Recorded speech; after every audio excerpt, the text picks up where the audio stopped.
Excellent. There we go. So again, just by way of introduction, my name is Keith Mitchell-Hill, working within the recruitment team as part of the wider early talent team. Um, so I'm here to help kind of facilitate the session and the activity that we have. Um, but it's a very informal session. If you have any questions throughout, please feel free to use the hand function. You can see at the top of your screen it says raise, and then we can come to you if you have any questions or would like some further information. So the purpose of today is to obviously provide relevant information regarding Womble Bond Dickinson, to talk about the kind of careers that you'd need, the kind of skills that you'd need within a legal career. We have a short sort of 15-minute debate for you to go into breakout rooms and have a discussion around, and then we can come back and discuss the sort of findings after. We can then pick up a Q&A, and of course, if you have any questions regarding absolutely anything to do with the law firm, then we're very happy to spend that time with you to answer those questions. So we are aiming for a 5 o'clock finish. If we finish before then, that's absolutely fine. If we end up overrunning as well, that is absolutely fine. It's a session for you, and we're very keen for you to be able to get as much as you can out of this. So bear with me 2 moments, and we will begin the slideshow.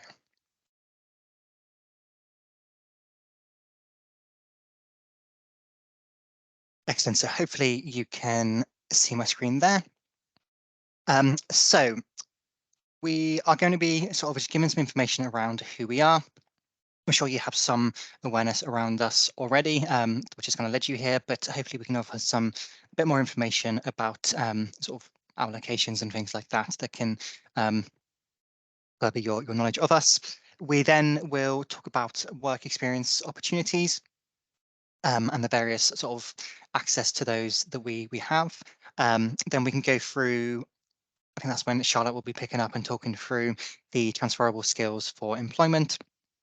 We've then got the Jaffa Cake debate and then a Q&A session at the end to wrap it all up with. So hopefully relatively straightforward. As I say, this session is for you to be able to take away as much information as you can. So please do feel free to ask questions and absolutely engage with the process, the debate, and we'll be able to take it from there. So first off, who are we? Well, Womble Bond Dickinson, we are a transatlantic law firm with offices spread across the US and the UK.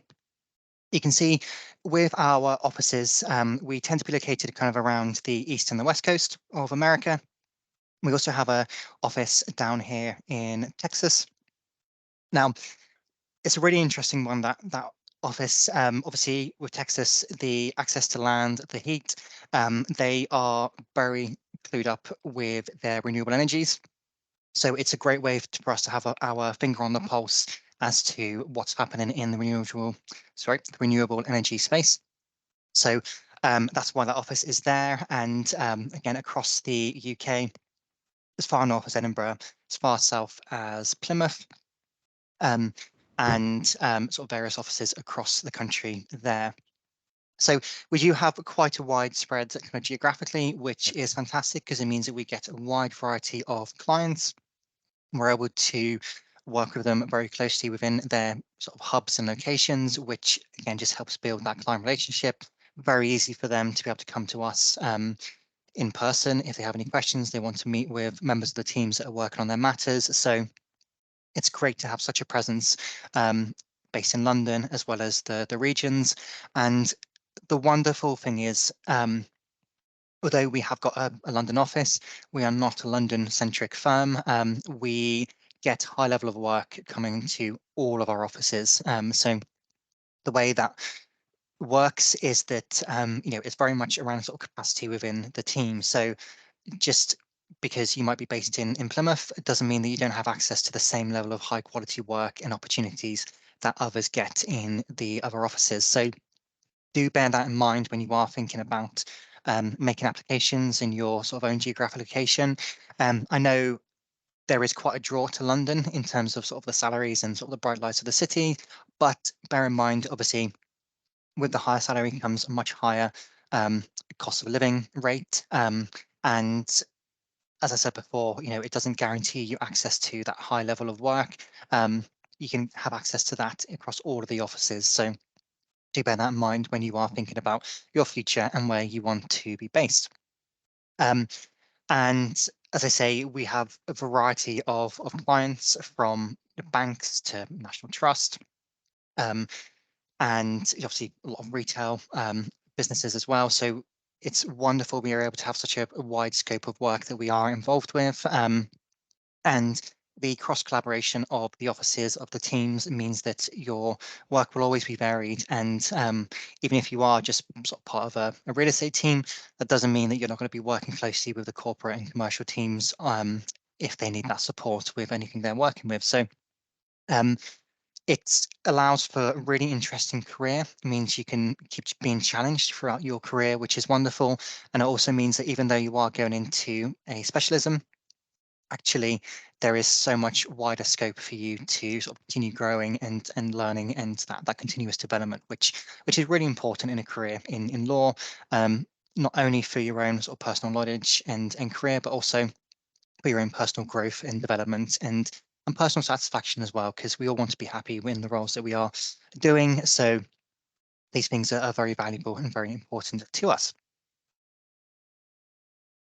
Um, Apologies, I went a bit crazy there. So with our work experience programs, so we have a variety of work experience programs to allow you to gain access and an insight into law in itself. With these various programs, so we have these inside programs that we are running at the moment. These are a variety of webinars that students, parents, and guardians can sign up to throughout the year to hear about more about us as a business, different roles at a law firm, both legal and business services, and the various routes into careers. Um, we also have Forage, which is something that is relatively new to us. I think we had about a year, just over a year now, but it's been a wonderful program to allow everyone access to the type of work that lawyers are involved with. So with that, Um, it's our online pre-recorded work experience program, which allows you to complete work and have an insight into the types of work that we're doing in your own time. And so, of course, if you're a student and you're of course work incredibly hard during the day, studies in the evening, then actually if you wanted to drop in for an hour at night to take a look at the program, the work that we were involved with, and absolutely, you can work at your own pace, at your own time, and at the end of it, you will receive a certificate to say that you completed that work experience.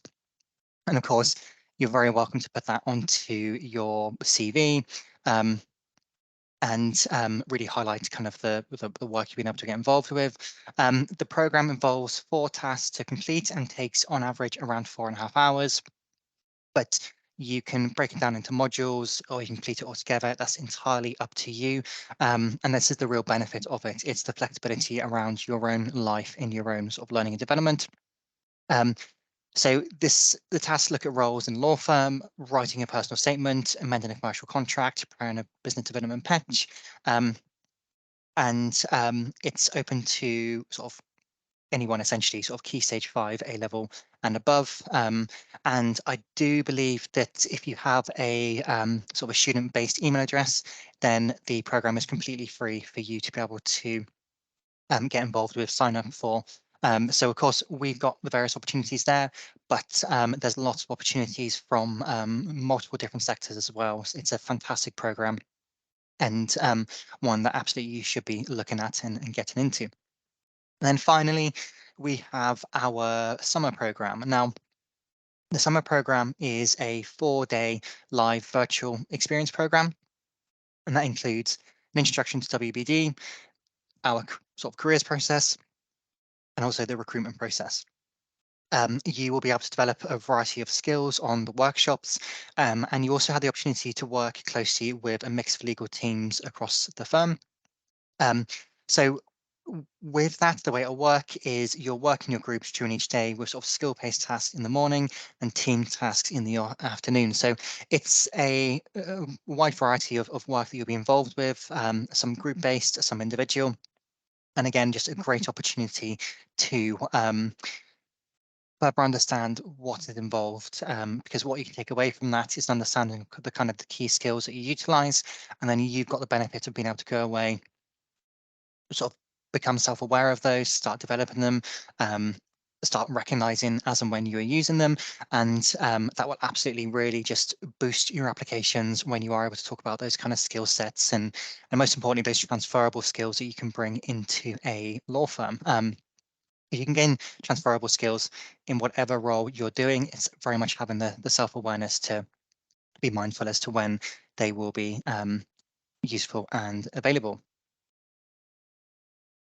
So I think with that, what we will be just asking you to do now is to just very quickly and in the group chat, if you could have a think about any key skills that you're using within your current roles, or if you're a student with your education, things like that.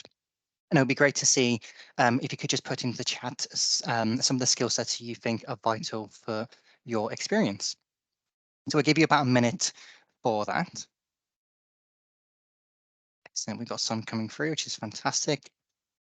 Organization, time management, fantastic.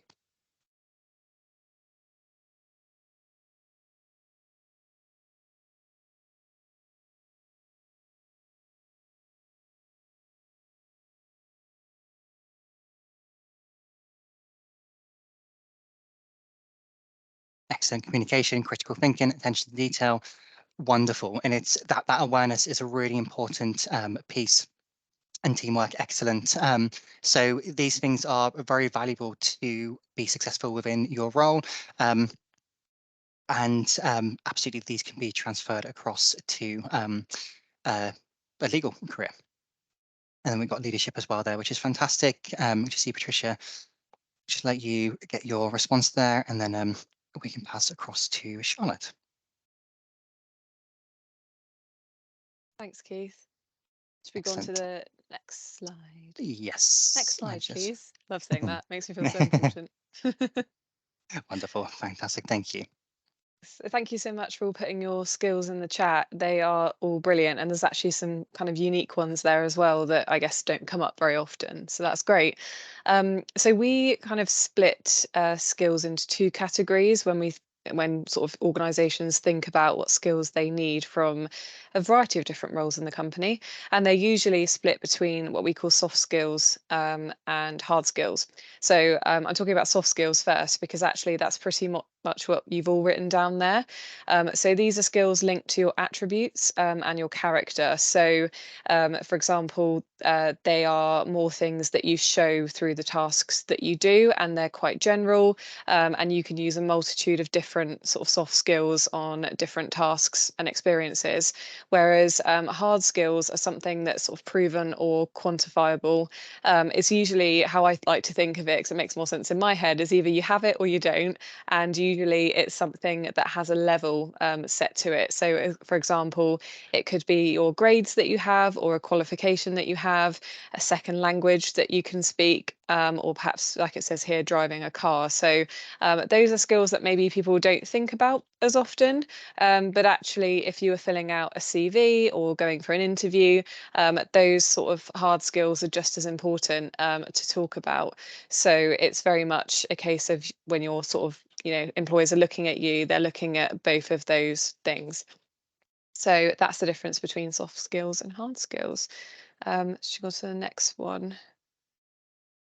Brilliant. So here are some examples, and as you can see, there's a few that obviously you have noted down in the chat, which is brilliant.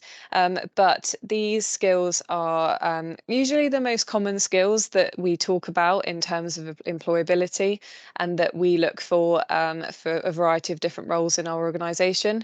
I think it's fair to say that on different days in the same role, you would use different skills.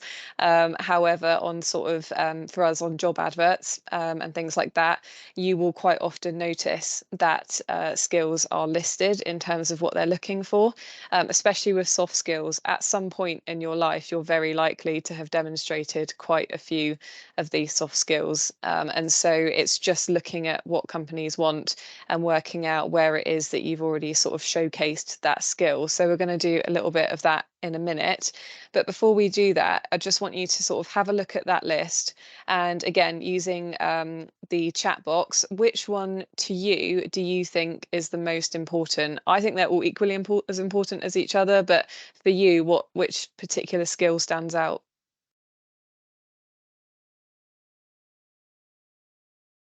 And if you want to jot a few words to say why as well, that's absolutely fine as well.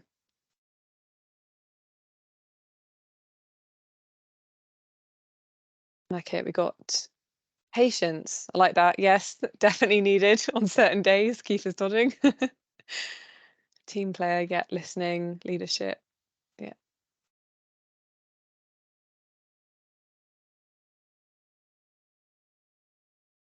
I think communication is massive. That's something that you genuinely need every single day, pretty much in some form, whether that's written or verbal, or even through body language. You know, sometimes if you're just sat in a meeting and you want to look keen and interested, then that's still communication, even if you're saying nothing.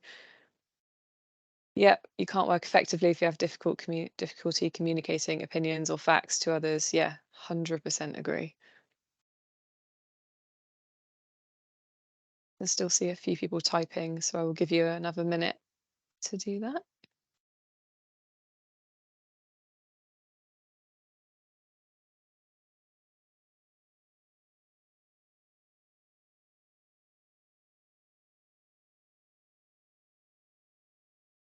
Yeah, I think listening is really important, and I'd say also active listening as well, although it's probably not listed there as active. I think there's a very big difference between listening to someone sort of more superficially, and active listening is where you are genuinely taking in what they're saying, and sort of noticing the tone of it, every single word, and not just sort of thinking about what you're going to say next. I think active listening is a huge skill. But yeah, that's perfect. Okay, brilliant. So amazing. Yes, and acting, actually doing something about it. Brilliant. That's great. So all skills is equally important as each other. And I think some skills you pick up during sort of maybe the earlier stages of your life, during school, and others are harder to build before you get into a workplace. And Keith talked about all of our sort of work experience opportunities, and I think they are very helpful for this in terms of sort of building skills that perhaps you don't get in the earlier stages of your life. So right, so I spoke about kind of skills that perhaps you may have already used slash experienced. So you don't have to share these. If you want to, that just write sort of a sentence, that's fine if you want to put it in the chat, but you don't have to. But if you can choose a couple of skills from there, and just think in your head or write it down if that's easier for you, of a current example from your own experience that matches that skill. So I guess if I were to ask you, in an interview, tell me about a time where you've had to solve a problem or something like that. Just pick any of the skills and just think of an example that you would use to say that you've demonstrated that.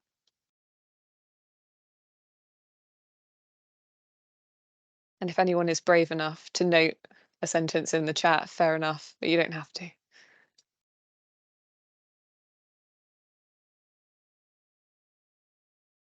Keith, what would you pick while people are thinking? Put you on Um, the spot. Sorry, I was going to do the breakout rooms. Oh, Uh, sorry, you're actually doing things in the that's background right. while I'm chatting. It's all good.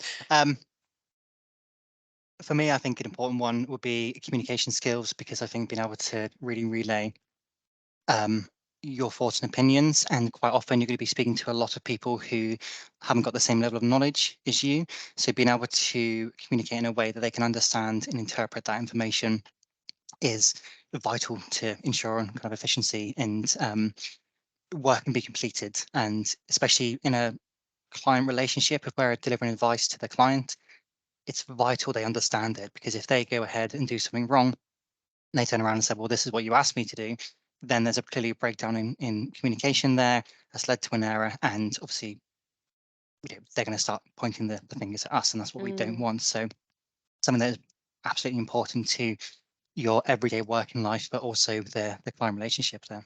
Yeah, definitely. I quite like commercial awareness being on there, and I would say that's probably one of the ones that is harder to build early on, because it is more than just reading the news. It's about knowing what's happening either in the news, in the UK, in the world, in the sector you're working in. So, for example, knowing what's going on in the legal sector, and that's one thing. But then it's actually applying that knowledge, and I think that's what's quite hard to do unless you've had that experience of doing it. And if I say had to pick that one, then I would probably say that. So I didn't say at the start, but I'm a recruitment advisor. So I kind of help to recruit all levels across all of our legal teams. And so I kind of need to know what's going on in the legal sector and what's happening of different firms. If there's lots of people leaving one firm, or if one firm's doing something better than us in one way, or if a practice is growing in a firm. And so I need to know those things to help recruit for us. And so again, it's about knowing things, but actually using that information. So we've got some people typing in the chat. So being a team player in your cricket team, we play for each other, never for ourselves. It is our main focus as a group. That's a really good example. And actually, some people do tend to steer away from sports examples because they think it's not commercial enough. So wrong. It's like we actually like a variety of different examples. And actually, I've never played cricket, but I imagine it's quite intense. And so you're probably having to think under pressure as well as trying to be a team player. But yes, I love that you've already done something probably for, I imagine a few years where you've had to build those skills. So yeah, that's a brilliant one. Okay, And I'll just on give the you an, oh yeah, topic, sorry. sorry, I say, just on the topic of using sort of sports as an example, I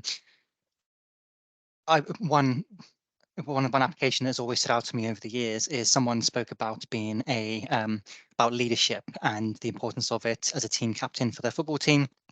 And they kind of spoke about, the importance of creating the team environment and things like that. But what really stood out was they actually said, I went through a bit of a bad dip in form, and I basically had to bench myself as a captain, which was humiliating, um, in order for the success of the team. And they said it was a very difficult decision to have to make, but it meant that the team could focus, keep moving in the same direction, and they weren't putting themselves before the team. They recognized the overall goal of what it is as a leader. Sometimes as a leader, you lead from the front, and this is what we need, this is how we want to deliver.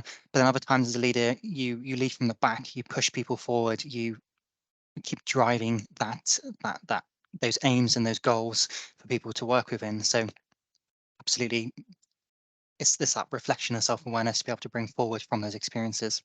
Yeah, absolutely. So yeah, do use a variety of different examples because it's not the thing you've done, it's how you talk about it and how you Yeah, come across in that example. So yeah, so got another one. So commercial awareness, still quite early in my legal journey, but listening to things like podcasts, yep. Subscribing to legal news, a nice way to keep legal knowledge fresh and keep up to date. I usually listen to podcasts and read news on my bus journey to school. Amazing use of your time. You're much more efficient than me, probably on TikTok. So that's great. So I think that that's really important. And nowadays, there's so many different ways to get access to information.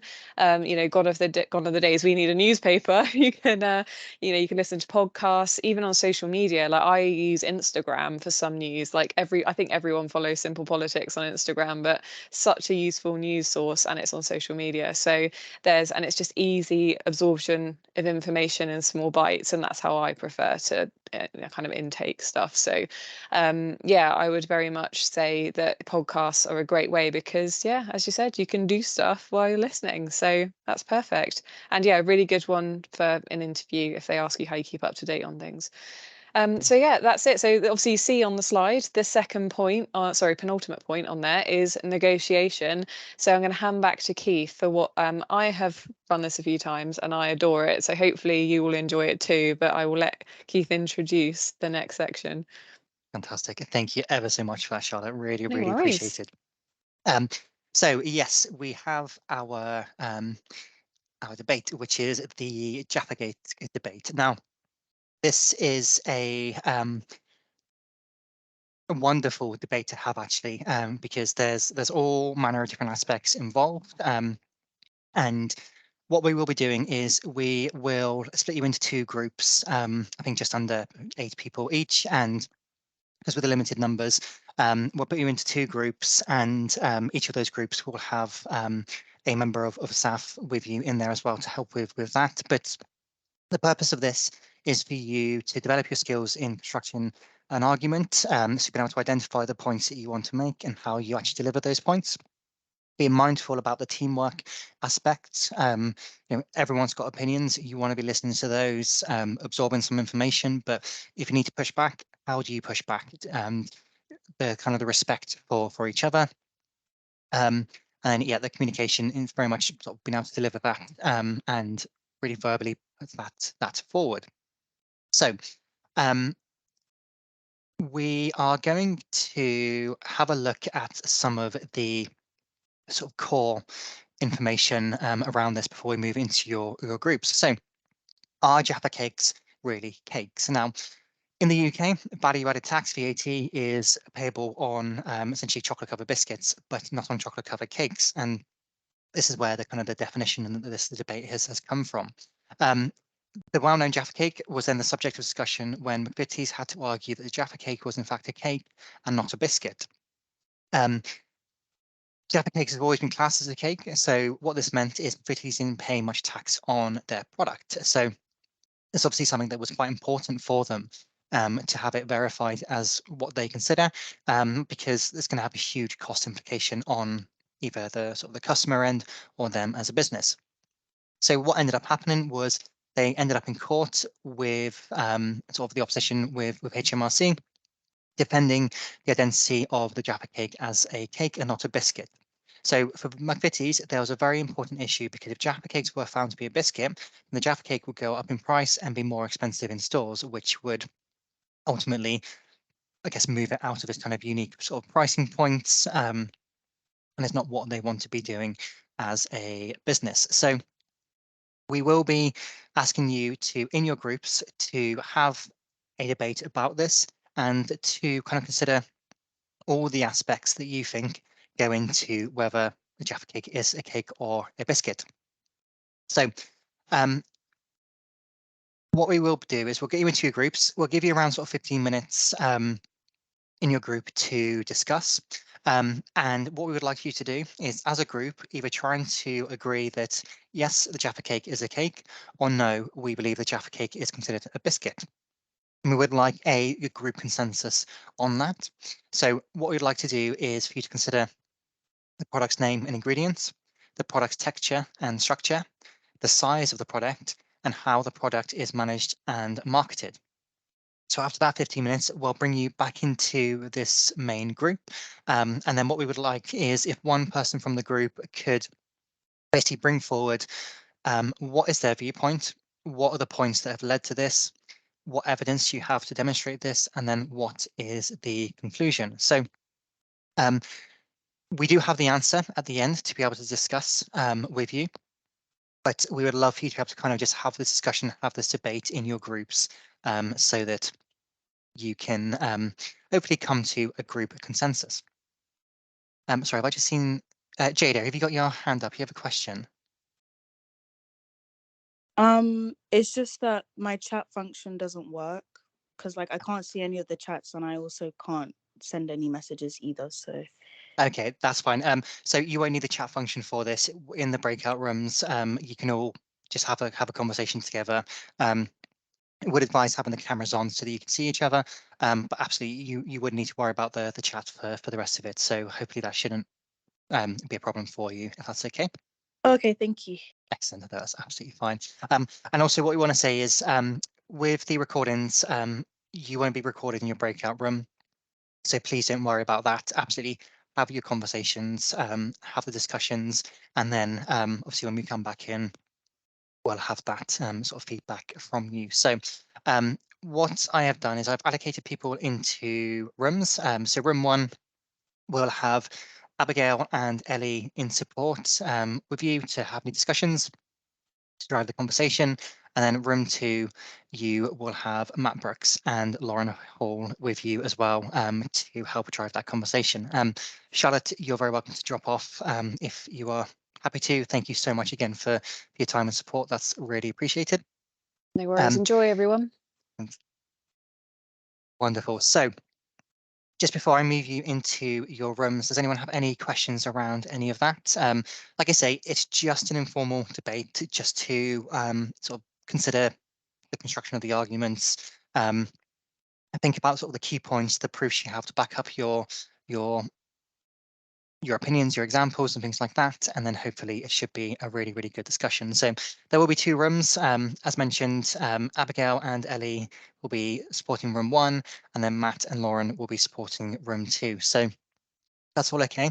I will open up the rooms, move you in, and then I will give you a sort of a 5-minute warning once we get down to that 5 minutes. So hopefully that's all okay.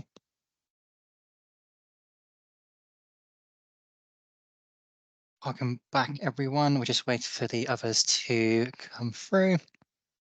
I think that's it. We've got the full house. Wonderful. So hopefully that generated a lot of conversations between you. So from room 1, the room with Abigail and Ellie, would anyone like to come forward and offer their group's outcome? Yeah.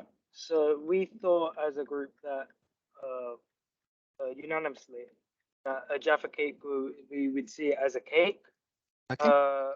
People might see it as a biscuit because it's packaged like a biscuit, like in the way that it's packed in a plastic sort of tube case, and then and cakes. You normally, when you think of cakes wrapped, they're normally individually wrapped, like Mr. Kipling or cupcakes. And also sometimes you might find it in the biscuit aisle, but we believe that they're Jaffa Cakes because of the points that we managed to find. So the name is in the name, cake. And then we also saw that the ingredients were more similar to a cake rather than a biscuit, because you normally see cakes more sponge-like and biscuits more sort of more harder, more. And then when you normally wouldn't dip cakes into tea, but you would with biscuits, and then Jaffa Cakes you don't really dip into tea, but it's obviously preference. Yeah, I mean, I'm sure someone probably has brave enough, but yeah, the idea of dipping your Jaffa cake into your tea is yeah, it's quite something. So no, absolutely wonderful, and lots of information there to kind of back that up. Obviously you talk about kind of the actual sort of texture, nice and soft, whereas the biscuit would normally be a bit harder. So really good points there taken into consideration, which is wonderful. And then for room 2 that had Matt and Lauren, would anyone like to come forward there? Yeah, we agreed all together. We said it's a cake as well. Again, because of the texture and ingredients, we looked into the ingredients and they've got raising agents in them like ammonium and sodium bicarbonate, which makes it rise and makes it act more like a cake. So for that reason, we'd say it is a sponge. And also the going stale argument, we said that when it goes stale, it goes solid. So therefore, it's more like a cake because biscuits go soft. Fantastic. Well, you'll be very pleased to know that the actual final judgment, I'll just bring up the key facts here, was that actually it is a cake. And what you mentioned there in terms of sort of biscuits going hard, whereas biscuits going soggy, whereas cake going hard, is actually the kind of the turning point of that core case. So obviously the arguments for it to being a biscuit, that of their size, more like biscuits than cakes, packaging, again, all points that obviously the first group raised as well in that regard. Marketing, displayed for sale with biscuits rather than cakes, so being in sort of the biscuit aisle. And I like this one. It was also argued that they're eaten as a snack with the fingers, whereas a cake may be eaten with a fork. But actually, as someone mentioned, kind of with Mr. Kipling, sort of the individual slices and stuff like that, then actually that doesn't really hold as much weight as others. And then the key turning point was when the lawyer from McVitie's highlighted how cakes harden when they go stale, warm biscuits go soggy. A Jaffa cake goes hard, therefore their case was proven. And as part of this, and this is the wonderful thing about court cases and kind of the way evidence is provided, McVitie's did bake a giant Jaffa cake to prove their point. Now, I don't know if they just left it in the middle of the room waiting for it to go stale, but yeah, absolutely helped turn the court case in their favour. And it was a very long and costly dispute, but very important for McVitie's to understand how their product sits in the market, but also for sort of the tax and VAT purposes as well. So wonderful that everyone came to that conclusion, which is fantastic. Absolutely give HMRC a run for their money, clearly, with the evidence they were trying to provide. So really, really well done in that regard. And yeah, great to see kind of all those points sort of coming forward and sort of the reasons why. Very strong reasons and actually very similar to what they're able to demonstrate in court as well, which is fantastic. So just very briefly, we would like you to just spend sort of a moment and kind of reflect on the key skills that you used as part of that. So how was communication used? I saw some people actually input in messages into the chat. Obviously, it was conversations we're having taking place as well. So already you've got a variety of sort of communicative expression there to a certain degree. With that, kind of consider the teamwork, negotiation, time management, and kind of the research that may have been needed for that. So we'll give you kind of a minute to kind of reflect on that. And then if anyone wants, again, to be brave enough to kind of talk about one of those experiences, that would be really appreciated. Or you could just put it into the chat where you found that one of those skills was particularly beneficial to kind of pushing the conversation forward.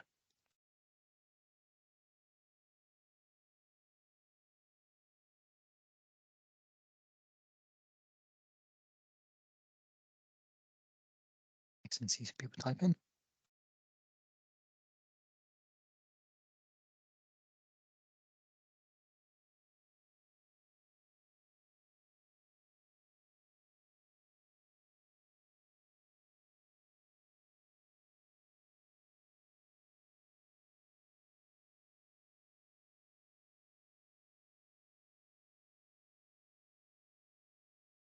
So we just wait for those responses to come through, and then we can move on to the final part of the day, which is the Q&A.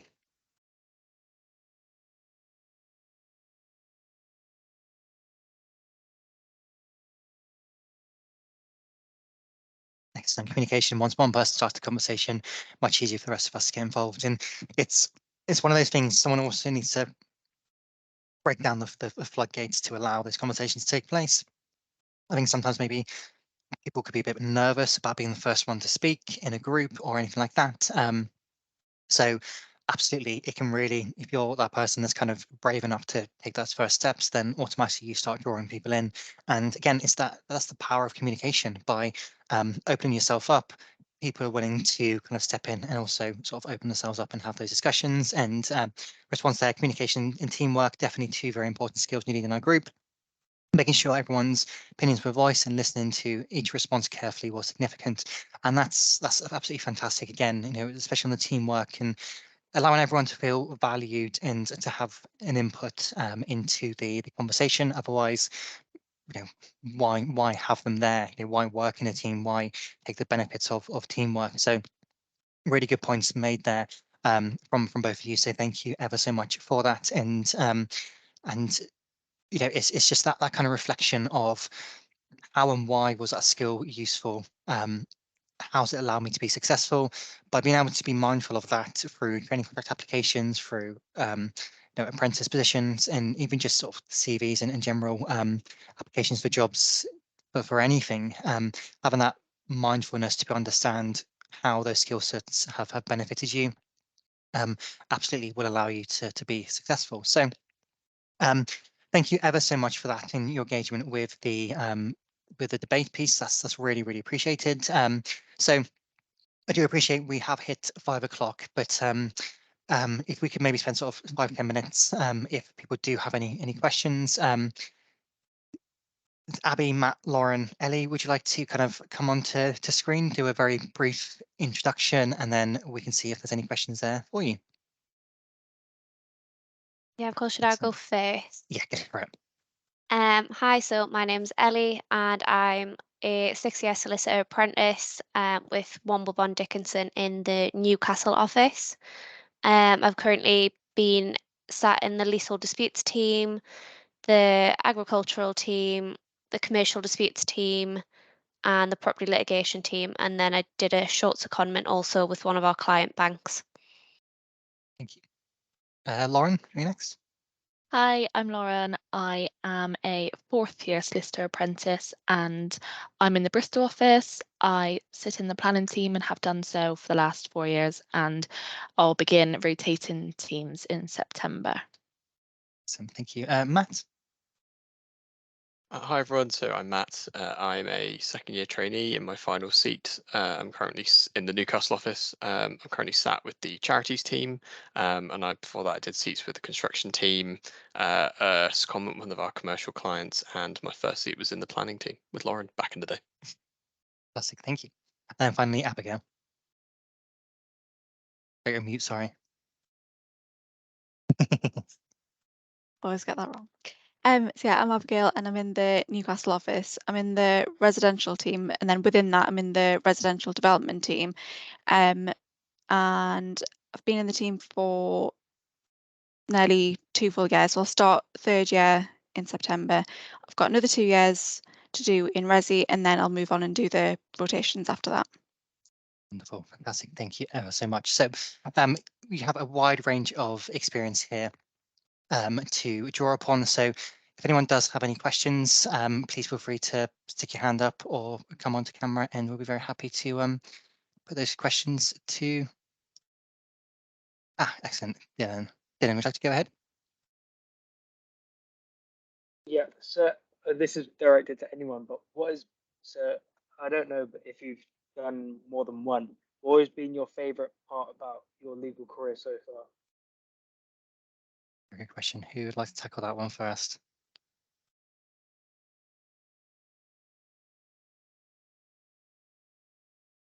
I can break the silence. I would say it's quite hard to pinpoint, which you probably were expecting someone to kind of try and dodge the question. But I would say just working in an environment full of people who are like you and like-minded, and having those role models to look up to. I think getting in a place where you're in a community doing something that you're passionate about is probably the highlight, amongst other things, but I'd say just being around people who are very successful and very good to learn from.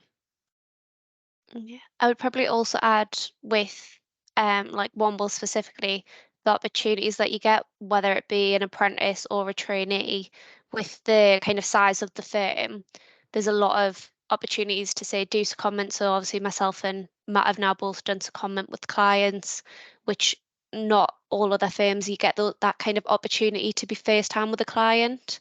So I think that's like quite a big highlight of kind of the legal journey I've been on so far. Not necessarily, Abigail? sorry, not necessarily a highlight, but just kind of following on from what Ellie said as well about having like lots of opportunities. There's also lots of like support, and it's kind of merged what we both said together, but lots of support at different levels. So like obviously I know that there's another apprentice that started at the same time as me, and then the wider group of apprentices and trainees and the team, and it's just there's always kind of somebody to turn to. So yeah. Yeah, I agree. I'll try to echo what everyone else has said, but yeah, no, there's a really good opportunity to get involved in a lot of different work as well, both be that regional and national, big and small. And I think that's really fulfilling, particularly when you do stuff for the local area. And it doesn't have to be something that's like a really massive thing. So I'm in the charity seat now.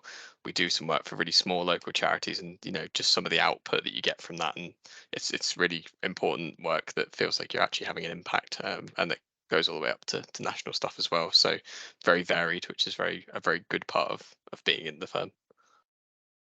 Fantastic, thank you ever so much.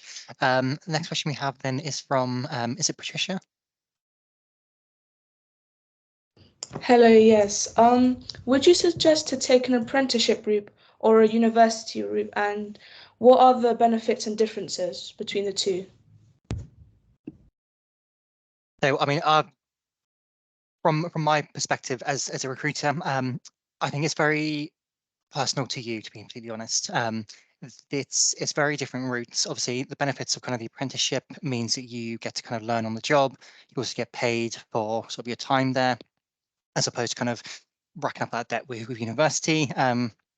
So it's a route that has obviously a lot of development in growth, and obviously kind of it's the 6-year program. You get 6 years within the business to really kind of get your roots in and get to know the business and really understand it. But obviously with the university side, obviously there's an element of kind of the university life that allows you to sort of grow and develop the contacts you make, and it's very personal to you, I'd say. I mean, I don't know, did anyone, because we've obviously got sort of a mix of people here. Does anyone want to kind of highlight any kind of pros or cons that they've experienced? I would say probably echo very much what you said, Keith, and both routes are valid routes. Like there's amazing trainees that qualify into the firm, and then hopefully there's like going to be good apprentices that qualify in because we're not there yet. But I think they are, as you said, very specific on you. When I kind of see when the apprentices in the last 2 years of the apprenticeship merge with the trainees, there's definitely slight differences where there's different experiences. But I think both are really valuable. On the one hand, the trainees come in with 4 years of the degree, so the knowledge of actually learning the legal degree and the LPC normally. Whereas that as an apprentice, when we went into that, we hadn't done the kind of legal skills that are taught on kind of the LPC and legal university route yet, because they come under the last 2 years while you're doing the solicitor qualifying exams. So there's kind of positives, like there's positives of both routes, and it is very dependent on what your circumstances are and what you would prefer to do.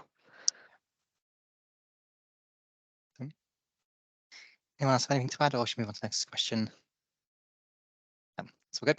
Excellent. So I have, again, that probably doesn't really help because I think we should kind of just weigh both sides. But like I say, it's very much something that is personal for you, and absolutely consider your sort of next few years and kind of what you're looking for out of that. I think is the most important thing there. And then a final question we have from Lily Bell. My question kind of follows on about the apprenticeship thing, but would you say, I think it was Ellie and Lauren who were doing the apprenticeship, that like how would you say the application progress, like application progress? Is that what it is? No. Yeah, the application process, how they found it. Yeah, that's it. Yeah. How was it? How did you guys find it when you were going through it? I think it's not as daunting as you think in your head. I had a very, I don't know about anyone else, but I had a very vivid perception of what a law firm would be like, and it was nothing like that. And it is, you've probably heard it a lot, but it's very much a two-way process.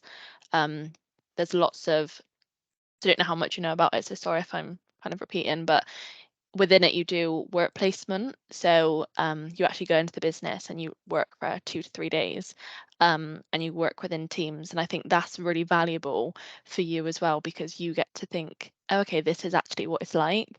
So there's a lot of information. It's really interesting to go through it, but I'm sure Keith can, because it might change.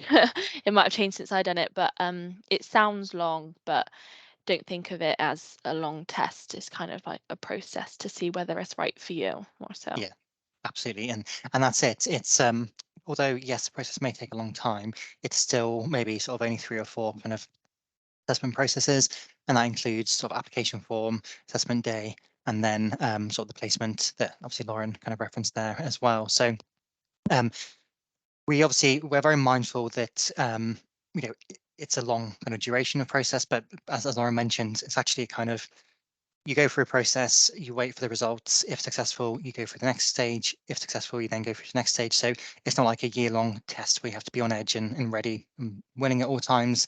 And we've tried to, I guess, kind of streamline the process so that obviously we get to see your best self, but we're not here to try and trip you up or to try and expose you. We very much want to give you a platform to shine and to see what you have to offer.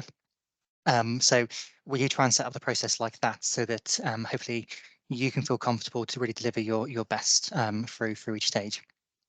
That helps. And then I've just seen Jada with her hand up, so we'll take this as a final question.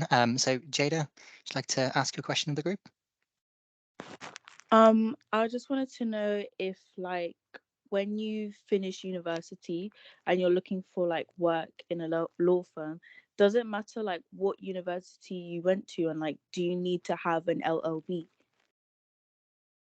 So I can as someone who is directly involved with sort of the graduate recruitment, I can categorically say no. It doesn't matter what university you went to, especially with the changes with the SQE. Then actually it's just about having a qualifying degree, and that's not even just a law degree now for certainly the graduate training contract. It can be any degree with the changes of the SQE, and for the wider positions, be it sort of paralegals, admin assessments, things like that, absolutely. It's all about what you can bring to the table, and we're very mindful. It's not about the opportunities that you've been given, because we fully understand that some people don't have access to all of the same opportunities that maybe a classmate does. But it's very much about what you've made of any opportunities that you've had. So if you are part of a sort of a society at university, or part of any sort of sports and social teams and things like that. Actually, it's about what you've done, the key skills that you've used within those roles, rather than looking at the prestige, or the prestige of whatever university you've gone to and things like that. For us, it's irrelevant. It's very sort of personal, and both your own experiences. One quick question then from Hannah, just to wrap up with that, and then we will need to just wrap up the session. Sorry. Yeah, sorry. I was That's just fine. a bit earlier on from that. Can I just ask what A levels you did and whether that impacted your early career or university or anything like that? I can say A-level wise, I did philosophy, maths, and good question. What was the third one? I actually can't remember. Philosophy, maths, and history. But it's not really a requirement, I would say. I know when I was looking at university placements and the apprenticeship route, it wasn't, you've got to do a kind of any set A levels. It was just more on the results. And I believe, Keith, some of them as well now, can it be kind of BTEC equivalents as well? Is that right? Yeah. With those requirements, they are very much set by the provider. So we work with a variety of providers as part of the apprenticeship programs. So they provide the education that goes along with kind of the work experience that so it's very much kind of a joint sort of a joint program in that regard. So do check for each kind of position, as the different providers will have sort of variances. But in general, I think the University of Law that we're working with now, I think they're looking at around sort of 2 Bs in the C. But absolutely have those conversations with the law firm, and they'll be able to provide more information relevant for you. I think when I applied as well, was aware with like my cohorts with Northumbria, and I think at the time it might have been done on UCAS points rather than like letter grades. So I think from one of the music exams that I did, or music theory exams, I got a couple of UCAS points there as well. So that kind of helped level that up as well. So yeah, it's not always done on grades, but A-level wise, I did French, Spanish, and English literature. So very different tallies. Wow. Yeah, And just it's quickly. sorry. Go on.